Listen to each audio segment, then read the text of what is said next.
Agora na Band News FM, Seus Filhos, com Roseli Saião e Thaís Dias.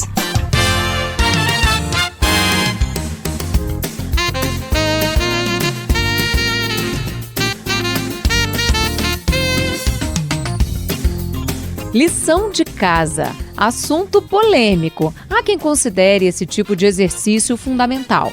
Há quem acredite que quanto mais tarefas, melhor.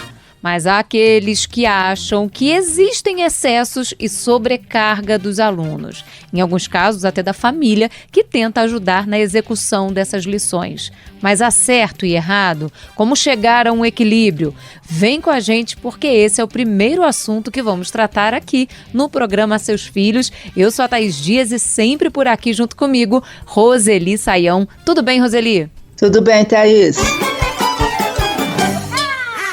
Que sufoco!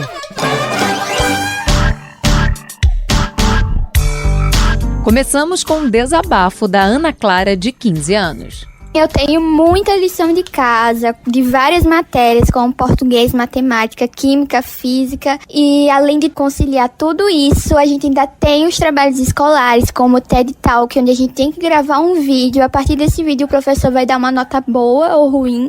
E a sala de aula invertida, onde a gente tem que dar uma aula no lugar do professor e ser avaliado. Além de ficar de tarde na escola para clubes, projetos, para estudar e ter uma vida social, que é o que eu não estou conseguindo ter no momento. A gente, como sociedade, está exagerando na demanda para essa juventude, para esses estudantes, Roseli? Nossa, eu fiquei cansada, Thaís, só de ouvir tudo que ela tem que fazer. É muita lição e você percebe com clareza pela fala dela, talvez ela nem perceba, né?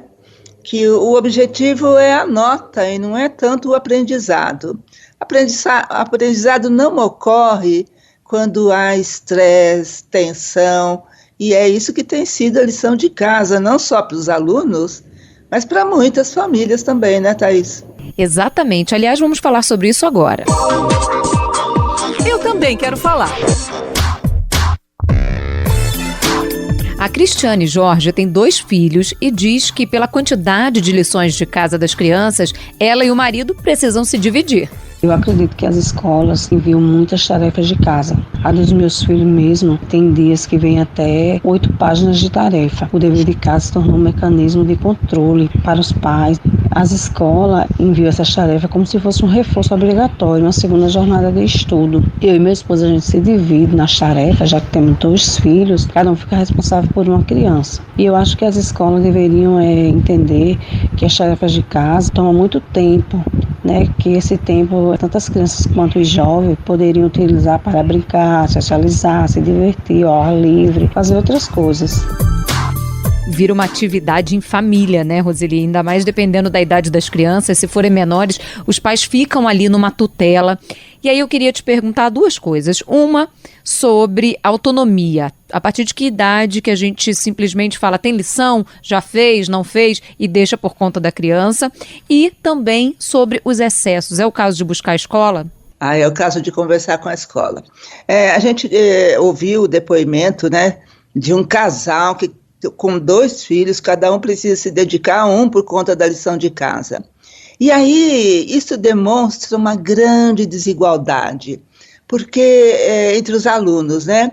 Porque há alunos cujas famílias não conseguem fazer isso, não têm paciência, não têm empenho e às vezes não têm sequer tempo ou conhecimento. Então, a lição de casa não pode promover desigualdade. A escola existe para tentar igualar a oportunidade de todo tipo de aluno. Então, é preciso, sim, procurar a escola para tentar entender por que tanta lição de casa. E se a gente pensar bem, é muita intervenção da escola na vida familiar, não é não? E a escola? Diz o quê? Vamos então ouvir um dos lados interessados nessa história, exatamente a escola. O espaço está aberto agora para o professor Marcos Sá. Segundo pesquisadores da educação, a aprendizagem é processual. Então, a lição de casa, quando não exacerbada para cansar o estudante, quando tem um objetivo muito claro, ela serve como uma validação do objeto do conhecimento. Ou seja, o seu cérebro compreende que aquilo que você aprendeu vai ser utilizado. E aí, com a prática, o cérebro compreende que aquilo ali é útil e não descarta nada daquilo que foi concebido pelo aprendizado. Quando não é exacerbado, ele usou essa expressão. Exato. E aí que é o ponto, né? Isso mesmo. Além do exagero na quantidade, é preciso ver também o conteúdo da lição de casa. Porque se for uma repetição daquilo que o aluno fez na escola, Thaís, fica um tédio, né? Ficar repetindo a mesma coisa. Lição de casa, para ser boa, precisa ser um desafio. Aquilo que faça o aluno se empenhar. Como ele se empenha num jogo de videogame, por exemplo, ou num jogo virtual. Eles se empenham muito para passar por aquele obstáculo. O desafio é isso, né? Estimular o aluno a superar aquilo que o dever de casa propõe. Vamos navegar! E tem dica chegando na área sobre esse assunto. Conta mais, Roseli. Eu separei uma dica, Thaís, principalmente para que pais e mães que são muito favoráveis à lição de casa leiam e reflitam. Como você já disse, não há certo ou não há errado, mas é preciso que a gente pense. O título do artigo que está na internet é Fim do dever de casa? Escolas brasileiras ensaiam abolir modelo, seguindo prática que ganha força em outros países. O endereço é ibee.com.br. Então vou repetir por aqui, ibee.com.br é o site. Qual o nome do artigo mais uma vez, Roseli? Fim do dever de casa? Escolas brasileiras ensaiam abolir modelo, seguindo prática que ganha força em outros países.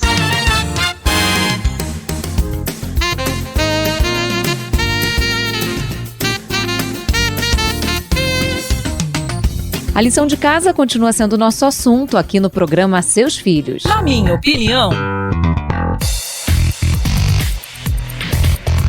Conosco agora a neuropsicopedagoga Ednair Queiroz, que fala um pouco sobre os exercícios para casa. A gente precisa refletir muito em quais situações o dever de casa contribui para a ampliação da aprendizagem. Infelizmente, nós nos deparamos com alguns exageros. É preciso pensar no dever de casa numa perspectiva de qualidade. Ela vem reforçar o conteúdo que foi dado na escola, mas infelizmente nós nos deparamos muitas vezes com uma quantidade muito excessiva de páginas para serem respondidas. E isso causa, de fato, uma exaustão, tanto para as crianças quanto para os pais.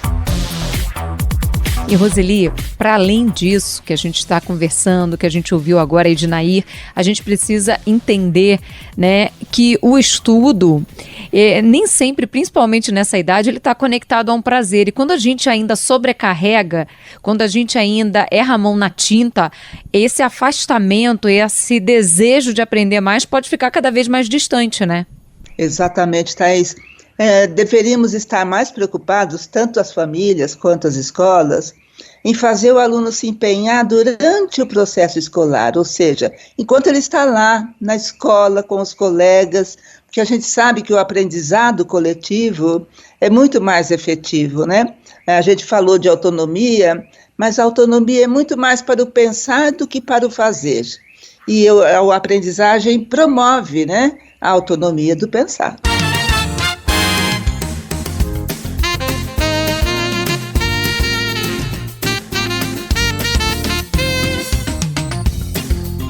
A chegada de um bebê envolve adaptações, estabelecimento de vínculo, muito empenho físico e mental. Por isso, as licenças maternidade e paternidade são fundamentais para auxiliar as famílias nesse processo.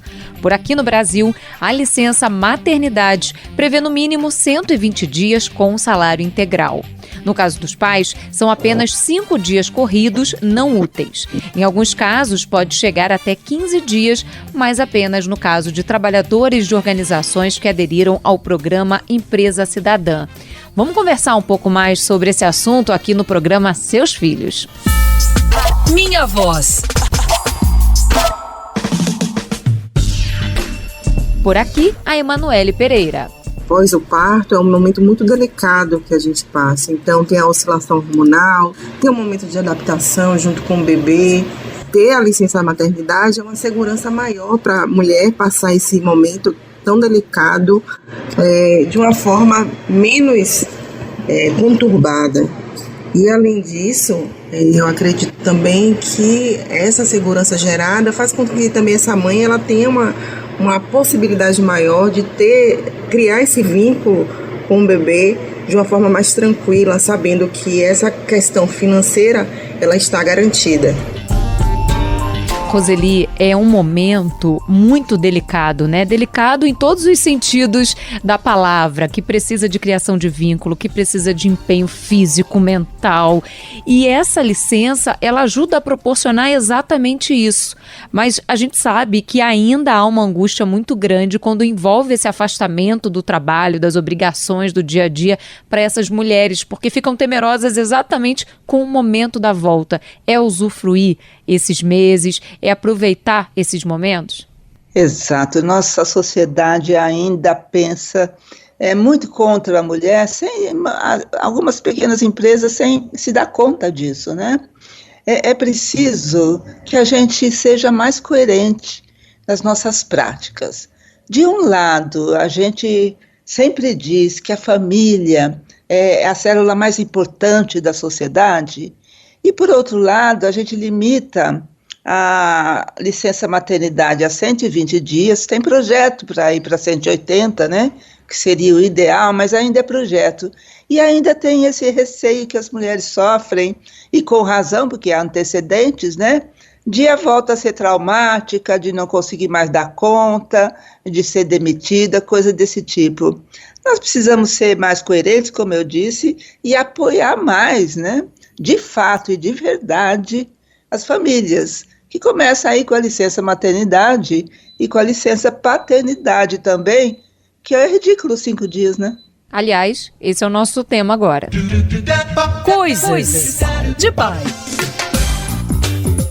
De Brasília, o Lucas Rodrigues. O ouvinte teve uma filha recentemente e nos conta que precisou tirar férias para ajudar a esposa exatamente por causa desse pequeno tempo da licença paternidade.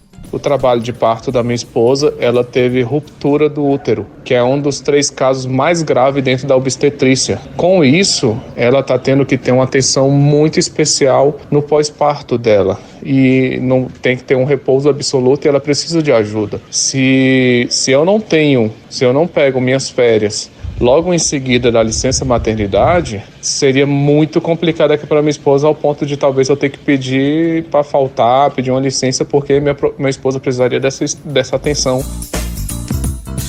Roseli, esse é um caso extremo, né? Que realmente a presença do pai ali foi fundamental.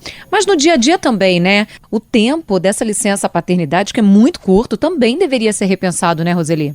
Ah, sim, e a sociedade como um todo deveria se esforçar para que isso acontecesse. Porque logo no início você disse, né? É um período de adaptação intenso. É da mulher, o corpo da mulher precisa se readaptar. Tem um novo morador naquela casa e todo mundo precisa se adaptar a essa nova família que está nascendo junto com esse bebê. A toda a atenção para a amamentação, para o choro, para o acolhimento. Nossa, não é fácil, não é simples, e a presença do pai e da mãe nesses primeiros meses de vida seria fundamental. Para bom entendedor,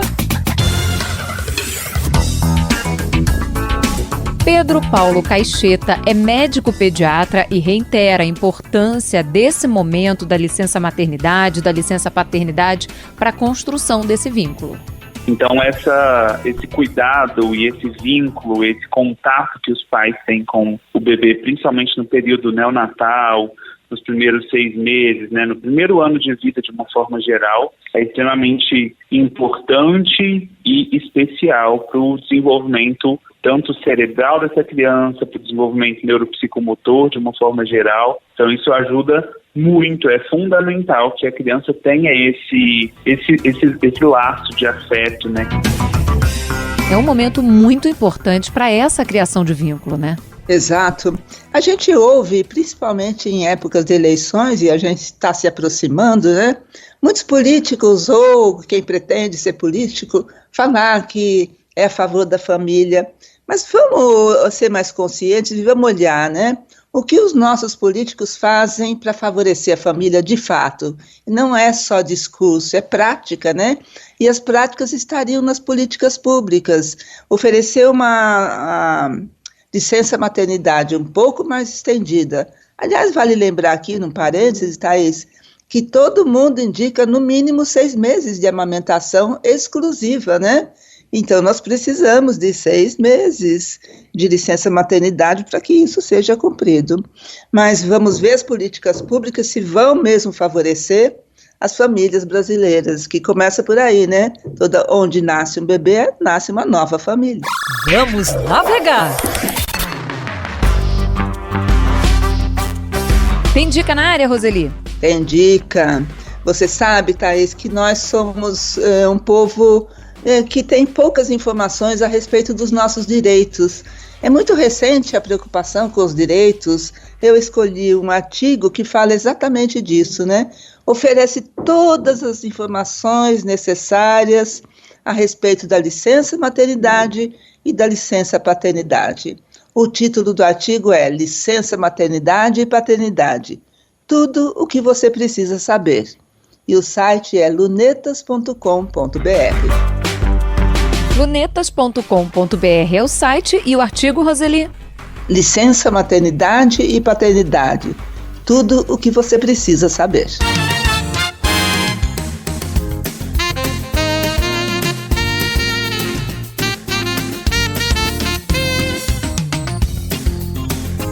As licenças maternidade e paternidade continuam sendo nosso assunto por aqui no programa Seus Filhos. Eu também quero falar. A Maria de Lourdes Ferreira é dona de uma loja de roupas infantis e conta que todas as funcionárias são mulheres e ela explica um pouco desse auxílio da empresa às funcionárias.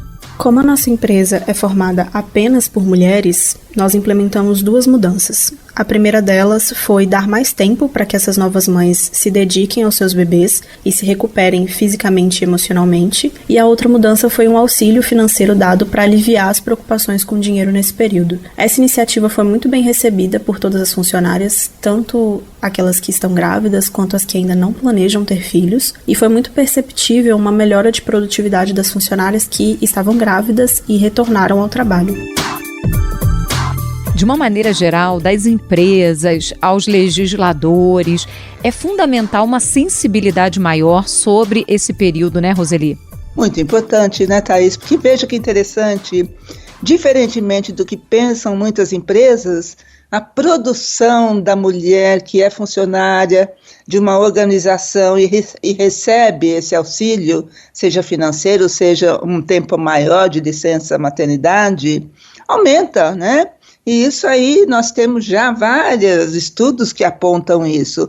Como aumenta também a produtividade da mulher que consegue levar o seu bebê de 7, 8 meses para ficar num local adequado na empresa que ela trabalha, porque ela sabe que ele está ali pertinho, ela pode ir, olhar e pronto, voltar para o trabalho. É preciso pensar de maneira mais humana nas organizações.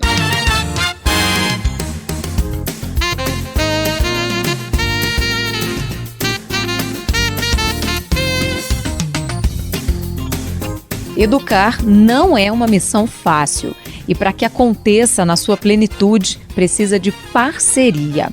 E quando o assunto é a relação escola e família, é importante sempre reforçar que confiança, comunicação e troca são fundamentais. Mas nem sempre é o que acontece na prática. Em tempos de rede social, então, os ruídos são cada vez maiores. Por isso, o programa Seus Filhos conversa nos próximos minutos sobre uma comunicação saudável entre a escola e a família. Eu também quero falar.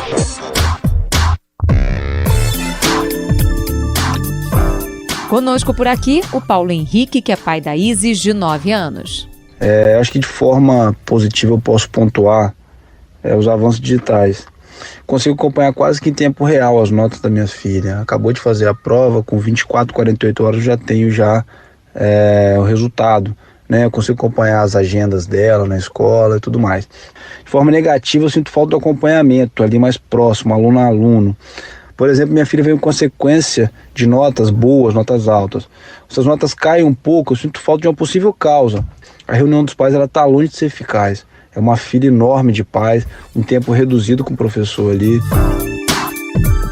Roseli, tem alguma dica para melhorar essa comunicação entre família e escola?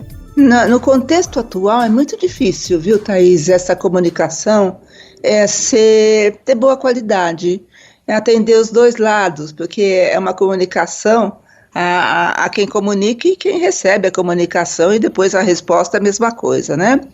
Porque no contexto atual, as famílias acham que a escola deve dar uma atenção personalizada a cada aluno, mas a escola é um local do coletivo, não dá para fazer isso, né? Mas nem se esforçando muito. Imagine uma classe com 20 alunos, a professora tendo que no final da aula, em vez de se dedicar a ser uma presença bem humana junto com seus alunos na saída, ela está preocupada em escrever, fulano fez isso, fulano não trouxe aquilo. O professor não deveria fazer isso. O foco do professor é o aluno. Talvez a gente tenha que reestruturar toda essa relação que a gente chama de parceria, mas que de fato não é parceria, né? Pronto, falei. Conosco agora a professora do Ensino Fundamental, Joelma Aguiar. A relação família-escola é fundamental para o processo de aprendizado das crianças, nós sabemos disso. Contudo, ao longo do ano letivo, algumas situações que envolvem excessos cometidos pelos pais podem atrapalhar esse processo. Nessas situações é necessário um jogo de cintura do professor para que ele possa apresentar para a família algumas soluções para que a mesma não se sinta lesada, como no caso de uma nota que a família não aceita. Neste caso, eu apresento para a família os critérios de avaliação para que a família se sinta confortável e seguro em relação àquela nota. Roseli, ela falou de excessos, né? E a gente sempre reforça aqui a importância do equilíbrio. E aí, respeitar o limite da atuação do outro, seja o pai, seja o professor, é fundamental para a gente chegar o mais perto possível desse equilíbrio, né? Quando a escola fala, ela fala do excesso da família. E quando a família fala, ela fala dos excessos da escola. É por isso que a gente vê com clareza que não é uma parceria, né? Porque parceria exige confiança e a gente percebe que não há confiança mútua entre esses dois atores, a escola e a família. Mas eu quero chamar a atenção para uma questão que a gente vem ouvindo, que é a questão da nota. Gente, a nota vem de um trabalho, vem de uma prova, vem de um comportamento, vem um pouco de tudo, né? Mas isso não expressa o aprendizado do aluno. Vamos supor que o aluno aprendeu muito, a aluna aprendeu muito porque estudou focada. E no dia da prova, ela não está bem emocionalmente, ela não vai conseguir comunicar tudo que ela aprendeu. Então vamos dar menos valor às notas, né? Da mesma maneira que a gente não pode ficar avaliando o nosso comportamento profissional diariamente ou todo mês, né? A gente segue momentos bons, outros nem tanto, outros medianos. Assim é na escola, as notas refletem isso também. Que sufoco! Por aqui agora, a professora e diretora Eunice Ribeiro, que conta um episódio em que um grupo de WhatsApp dos pais gerou um problema na comunicação com a escola. Essa facilidade, às vezes, traz problemas complicados. A pessoa pode interpretar diferente uma palavra que foi dita ou um tom de voz usado e isso gera problemas. Um fato recente que aconteceu na nossa escola, uma mãe colocou no grupo da turma da filha dela que a professora estaria com Covid. Na verdade, a professora só estava com alergia. As mães ficaram apavoradas, acusando a professora de ser negligente e estar passando uma doença, passando o vírus para os filhos dela. E isso foi muito desagradável. Uma conversa simples que acabou gerando um tumulto muito grande. Roseli, os tais grupos de WhatsApp têm gerado um ruído atrás do outro. Como lidar, hein, Roseli, com essas situações que são criadas por essa comunicação através desses grupos? Posso falar um desejo que eu tenho? Por favor. Eu queria 30 segundos de poder para dizer assim, é proibido ter grupo de WhatsApp de pais e mães em relação a alunos da escola. Não traz benefício nenhum para ninguém, não traz para a escola, não traz para esses pais e essas mães, não traz para os alunos são os maiores prejudicados, porque tem muito falatório deles, na ausência deles. Olha, eu lamento a existência disso e lamento as pessoas que participam desses grupos, né? Quem tem um pouco de raciocínio crítico deveria, por uma questão pessoal, recusar participar desses grupos. É impossível administrar, Thaís. Essa diretora citou um exemplo, eu teria aqui uma centena de exemplos que chegaram até mim para eu dizer, gente, não vale a pena e não é administrável. Mas tem uma coisa que vale muito a pena, ficar atento à dica da Roseli que está chegando. Me conta uma história. Qual é a sua indicação, Roseli? Você sabe que quando a gente fala da escola, a gente é mais ou menos como essas redes sociais, que todo mundo é lindo, maravilhoso, saudável, mas a vida é bem diferente, né? A gente fala tão bem a parceria, escola, família, mas na verdade não há parceria. Eu escolhi um livro que eu adoraria que as nossas ouvintes e os nossos ouvintes lessem para problematizar um pouco esse relacionamento. O título do livro é Família e Escola. Interações densas e tensas. Repete pra gente, Roseli. Família e escola, interações densas e tensas.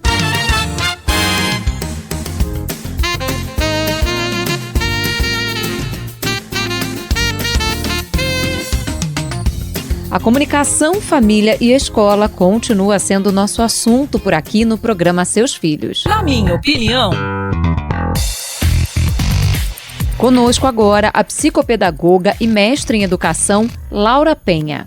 Entre pais e escola é importante uma parceria de conhecimento. A escola precisa conhecer a família e o estudante. Precisa abrir espaços para diálogo e ouvidoria. Promover encontros com os pais, com palestras que trabalham o lado emocional dos pais e da criança. Precisam ser conscientizados sobre os problemas de aprendizagem que nós estamos vivendo na atualidade. Que as crianças precisam de menos status e mais amor. A escola precisa ser mais humana. Roseli, vamos ser práticos nessa comunicação família-escola. O que deve ser comunicado aos pais e à escola e o que não deve, o que passa dos limites? Eu sei que a gente leva em consideração a idade, no caso de crianças menores é uma comunicação mais ativa, nas crianças maiores não precisa tanto, mas o que você traria para a gente de linhas gerais? A família é muito importante na vida de uma criança, mas a família cansa, tem limites, a família tem valores que muitas vezes são muito diferentes de outras famílias. A escola pode ser um momento de refúgio em que a criança pode pensar nela como ela mesma e não apenas como expectativa dos seus pais. Ficar contando tudo que o aluno faz na escola é quase trair a relação de confiança que o aluno tem com a escola. E aí a aprendizagem fica comprometida, mas é por conta desse comportamento da escola. E os pais quererem saber de tudo da vida do filho, deixa um pouco o filho viver a própria vida, ele está sendo tutelado por adultos responsáveis. Então, deixa um pouco com ele, né? Deixa ele construir a sua trajetória na vida, além da vida familiar. E se você quiser compartilhar conosco uma dúvida, quiser mandar a sua opinião, fique à vontade. Pode nos mandar um e-mail, seusfilhos@bandnewsfm.com.br. Se preferir, pode nos acionar nas redes sociais, @ThaísBDias, Thaís com H, ou @Roseli Saião, Roseli com Y, Saião também. Para ouvir esse programa mais uma vez e compartilhar, é só acessar o site da Band News FM ou o nosso canal no YouTube. O nosso programa também fica disponível nos principais tocadores de áudio. Agradeço a sonorização do José Antônio de Araújo, a produção do Eduardo Frumento e da Luana Pereira e também, lógico, a companhia dos nossos ouvintes diariamente por aqui. E um beijo enorme para ela, minha companheira Roseli Saião. Beijo, Roseli! Beijo, Thaís, minha querida, e um beijo muito carinhoso para os nossos ouvintes. Continue ligado, porque os seus filhos você só ouve aqui na Band News FM.